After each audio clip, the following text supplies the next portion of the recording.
I've secured the goods. Is it a chai latte? Yes. Are the ancestors upset? I found me a lover who could play the bass. He's kinda quiet, but his body aches. Spend the days dreaming and the nights awake, doing things we know we shouldn't do. Absolutely they are.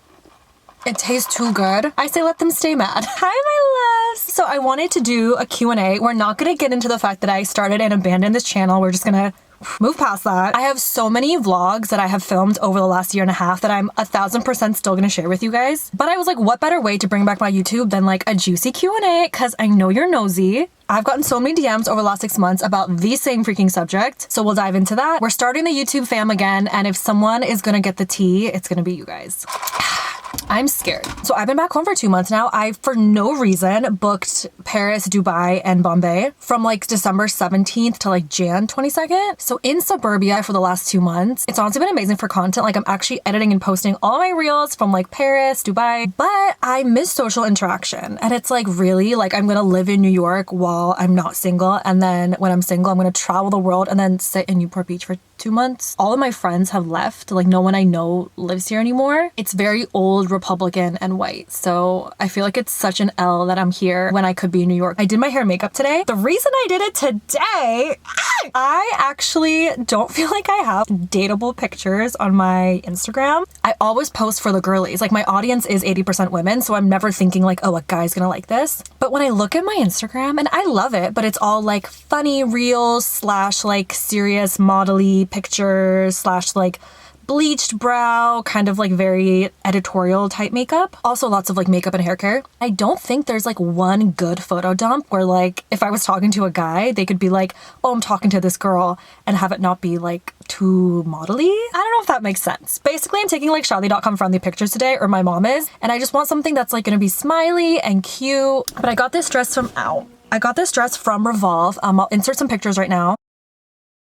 I wouldn't say it's like personally really my style that much, but again, I wanted like something very like datey friendly. So mom's gonna take those pictures later, but let's get into the Q&A. Okay.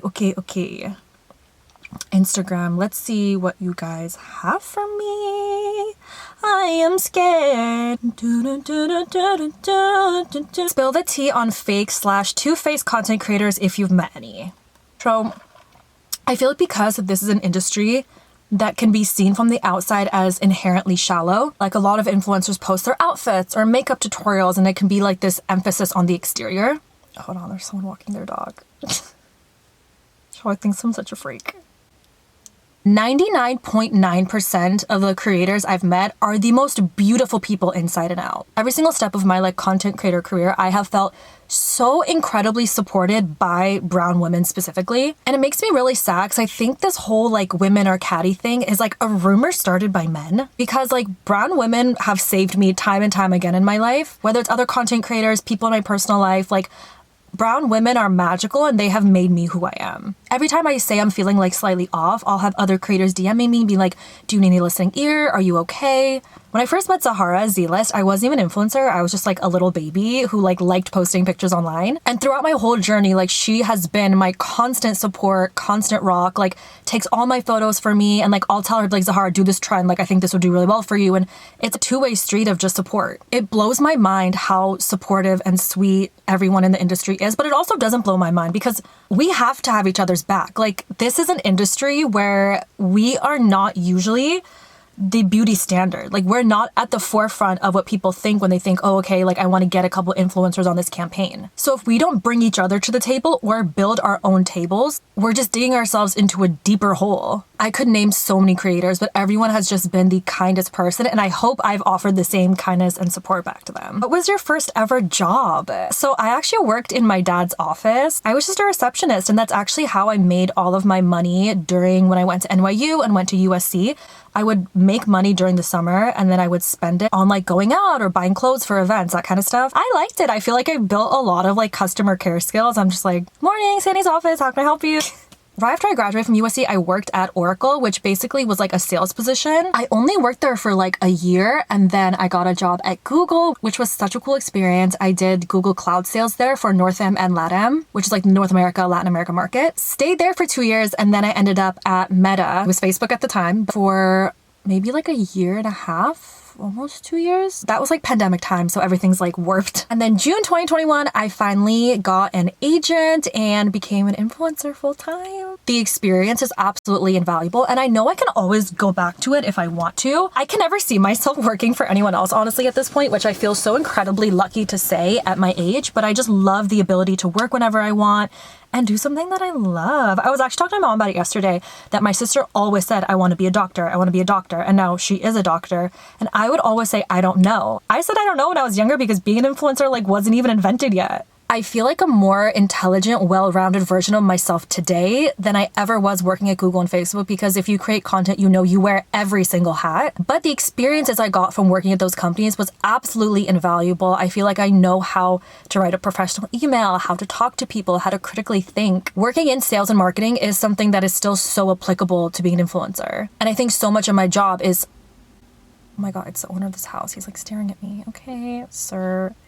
I live here. My parents' house is just behind. Oh my God, I'm getting stared down by this white man. I see people getting into influencing like straight from high school now, which is so wild because I had the whole college and corporate experience. And whilst I think it is amazing to start young, I also think that it's damaging to some extent because you don't get to live your life like as an adult, make the mistakes, learn and grow and all that, and then try to bring a more evolved self to the internet. Like, if I was like online in high school, like chatting away, God knows what the fuck I would have said. I think a college experience and also corporate experience is so important, even if you want to make content full time. How to not let a boy make me feel insecure. You are the prize, Lori Harvey. You have to remember, for like all of history, women have been the pickers. Like, we are the choosers. We get to decide like whose genetics get passed down and whose don't. I love doing lots of like visualizations.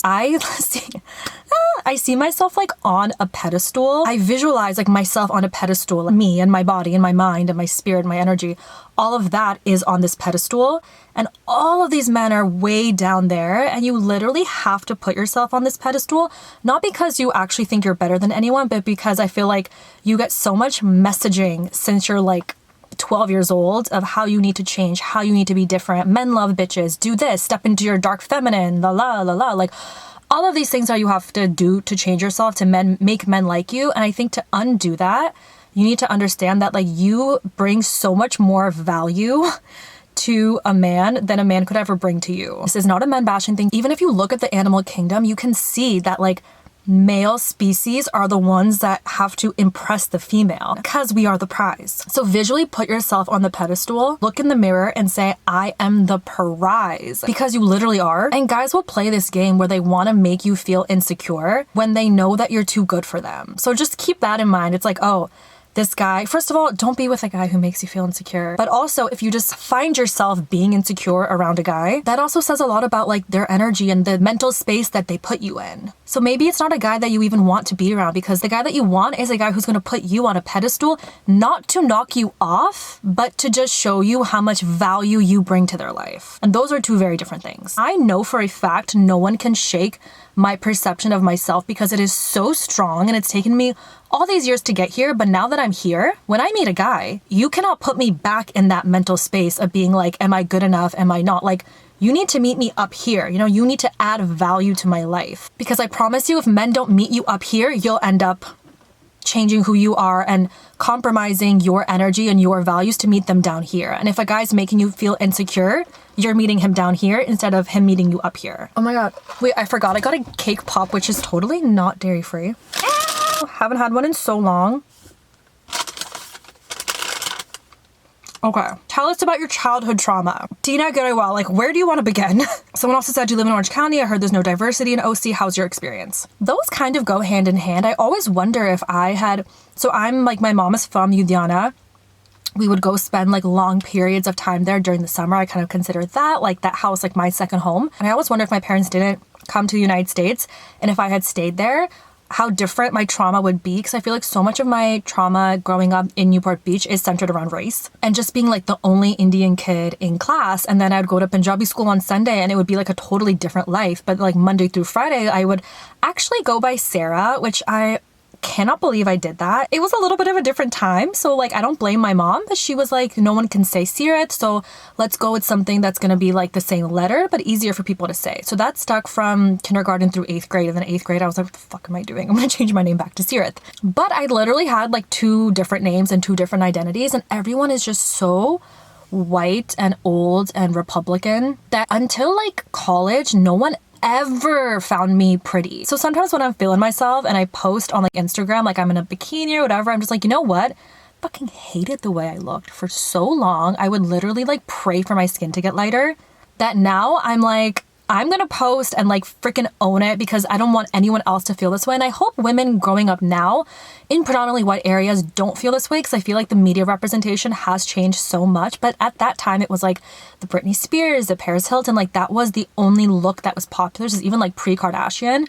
So I never felt desirable. And I was so shocked when I went to NYU freshman year and suddenly felt desirable. Like that was so weird to me. It wasn't like Sirit is pretty or Sirit is ugly. It's just Sirit is Indian and therefore not in the equation of who asks who to dance is or who is interested in someone. Like no one was ever interested in me. So I never felt desirable or beautiful because of that. And I also felt extremely bullied. And there's so many instances I could sit here and tell you, but I'm trying to do this thing now where I don't tell myself the same story over and over. Like, yes, I was bullied when I was younger. Yes, I hated my skin tone, but you know, that was only until I was like 18. And now I fucking love all those things about me. So while that may have shaped who I am now, and I honor that, I'm also like, I don't dwell on it either. Like, I'm not a victim of being a brown kid in America. I am me. I was born perfect. I've always been perfect. It was just society that tried to make me feel less than because of the color of my skin. And that kind of hate and racism is learned, so I don't even blame the kids around me. And I've had people apologize to me later in life, and honestly, that feels really good. Do you still suffer from hair fall? Yes, you guys, I chopped my hair when I came back from Bombay. It is still super long, but I felt like I was going through this shedding period where like my hair was just falling out when I came back. When I was abroad, I did not take care of it. I did my hair oiling and I took my vitamins, but I did not do any of the other things that I normally do as like upkeep for my hair, and I felt the difference. And finally, after 2 months of being home, like my hair is so strong right now. Hardly any of it falls out. I'm doing the rosemary rinses. I'm eating all the protein. I'm doing all the vitamins, onion juice, bringraj oil, all the things. It's finally gotten to a much healthier place now, but it's very normal for hair to go through cycles of like growth and shedding. It's always going to do that. So if you feel like your hair's gone to a really healthy place and suddenly you feel like a lot is falling out, if you don't feel like you've done anything differently, like you haven't changed environments, you're still taking the same supplements, it's okay to go through a shedding phase. You just have to mentally know that like it's gonna eventually stop. And it does. If I part my hair like this, I can show you guys all the hair that has grown from the bald spots. I hate that I'm showing you this, but I had all of these bald spots here and all of the hair is growing back. Okay, I know what all of you guys want to know. Was your breakup messy? What did you take away from it? Are you still in touch with your ex? So I answered it on TikTok. I don't know how to speak on it in a way that doesn't affect anyone. My mom said I can't talk about it online, and I'm in my listening to mom era because now I'm realizing she was always right. Moms don't just speak to hear themselves talk. They really like have wisdom behind what they say. And now I remember that Destiny's Child, like, I'm not going to diss you on the internet because my mama taught me better than that. But I don't know what to say. I think that it's so hard to talk about because he has, you know, family and a job and, you know, people who know both of us. I think that it was meant to be. I think that sometimes the universe clears your path, even though you wanted to hold on to something so badly. The universe clears your path for something beyond your wildest dreams, but it can't bring you to that high till it pulls you to that low to sort of shoot you back up, if that makes any sense. So I am letting her guide me, and you know, I think that it just wasn't meant to be. And it's so crazy because people say, oh, when you know, you know. I knew that it was it for me. That's all I could ever see as a future. So I never thought there would be like a timeline or a version of my life where we wouldn't be together. So it's kind of like I'm living this reality that, or like different version of myself that I never thought would be reality. But it's interesting. I've learned so much about myself. I think that we both have. It takes two to tango. We're not in contact anymore. And I think that's probably the saddest part because we were best friends for 10 years actually, total. 5 of those we dated. So I think that something much bigger and better is meant for me, and I think that's something that's going to be a lot better for me. Sorry if that's like not enough. I wish I could give you more, but I'll talk a little bit about it in my YouTube video, and after that you'll see me on my engagement day to someone else. I'm pulling a Kiara. I can't explain myself again online. It's so, I don't want to say it's embarrassing, because nothing, you do or whoever you love is ever embarrassing, but I just hate I only posted him because I thought we were getting married. So now that I know that we're not, I don't know who and when that date is going to be, but when I get engaged, then you'll know who I'm dating, and then they'll be my fiance. But I saw this one comment on one of my videos where it was like, if you're not my husband, you're not my ex, I don't claim you. I thought that was funny. That's the energy moving forward, That was on one take, and I didn't plan on what I was going to say. I think I've learned how much people can change, and also someone can be a good person but not be good for you. So I'm going to keep most of it private, because I don't think you ever regret taking the high road. But if you're going to learn anything from this, I would say that it doesn't matter how much you love someone. If you don't feel like they respect you, you have to love yourself more than you love the other person.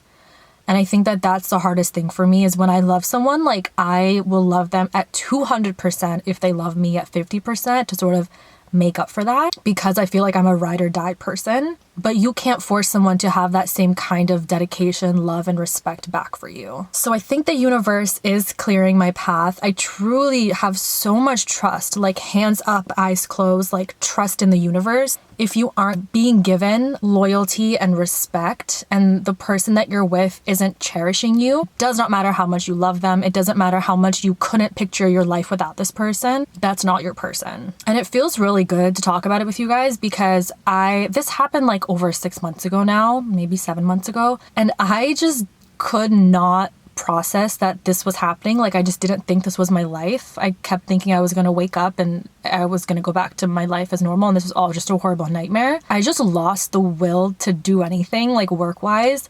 And so maybe you guys noticed, like, during that period of time, like, there was just such a lull. Like, I wasn't really posting anything. I'm not someone who can, like, say something on the internet, like, right when it happens. Like, I need to process it in my own time. And I see people on TikTok who are like, my boyfriend of, 6 years and I broke up yesterday, get ready with me. And you know what? Like, hats off to them if they can still, like, function. I couldn't function, and I also just, like, don't want my stuff online like that. So while I admire how open people, are sometimes online about their love lives, it's just not something I was interested in sharing, because you have to, it's just not healthy. Like, you have to process things, I think, on your own first before you say anything online. And while I could drag this person online and honestly make all brown girls hate them forever, I want them to be happy too, because everyone deserves that, and I'm never going to step in the way of anyone's blessing. At the end of the day, like, I'm someone who wishes everyone well, so I'm not going to let one person change how I carry myself and what my values are and what my character is. Worst brand collab you ever did? Okay, so I won't name the brand, but there was this brand. They were Canadian. Somehow we got in touch. This is like way early, like pre-pandemic days. I was looking for a suit to wear for like outfits, videos, whatever. So they sent it to me. I was doing everything for free. It was my early days, but I was obviously going to post them and tag them and everything. And I got the outfit, and the quality was, I didn't know, like, this quality of outfits was made. Like, it was all just such synthetic fabric, and I just did not like it. But I still did a photo shoot in it. I was like, no, I'm just being like picky or whatever. Like, it's pretty, it's fine. And then I moved back home during that period. So that is actually, I think, in the beginning of the pandemic. I moved home, and then my mom saw the outfit as she was helping me unpack, and she was like, Sierra, what is this? This is so bad. And I was like, I know. And I was like, gosh, like, I took pictures in it. The brand's expecting me to post it, but like, I really don't like it. And I think there's some moments in your career when you're starting out where it's like, okay, like, what kind of influencer am I going to be? I just could not in my right mind recommend that anyone buy from this brand. So I wrote them a really nice long DM saying that, like, it just wasn't the quality that, I would be able to recommend to my audience. And I'm so sorry for the lost time. And I'm so sorry for the inconvenience that you had to send me this outfit. I'll be happy to pay for it to be sent back if you could give me an address, blah, blah, blah. And I think they, like, gave me, like, a couple lines back where they were like, I mean, I'm saying that their product isn't up to par, which like I can understand them being like, okay, well, like here's the address you can send it to. And I paid like $30 for it to be shipped back to Canada. So it's not like it was a bad brand collab. I think it was just like the quality of the outfit. I'm like, I cannot recommend this, and I would rather the brand hate me than recommend something that I just like literally would never wear. Do you have a boyfriend? I do not have a boyfriend. How much tea do I want to spill? The guys that I have met, the Desi guys that I have met, I just think like they are incredibly insecure in a way where like they feel like they have to overcompensate, and I just find a lot of Desi guys like putting on a front and not really being themselves. I haven't really dated anyone or found anyone that like I actually liked or who I think is boyfriend material. I'm not opposed to being set up by you guys, by the way. Like if there's like a tall Punjabi munda where you're like, this guy's Sirat's vibe, like DM me, let me know, be my Seema auntie. A guy would just have to be really, really special for me to want to even like talk to at this point. I haven't had human interaction in so long, so it's been really nice to just like talk and hang out and have like a little YouTube return. If you guys enjoyed this, please leave a comment below, subscribe, whatever. Just like let me know if this is something you guys like want to keep doing, because I had so much fun. Okay, now I gotta get mommy the photographer to go take my pictures. I honestly torture my mom. Like I feel horrible for her. Like she never signed up to be the mother of an influencer who has to just like take her content. I feel like you guys didn't really get to see the dress, but it's okay. You're gonna see it on Instagram. I love you guys so much. Bye.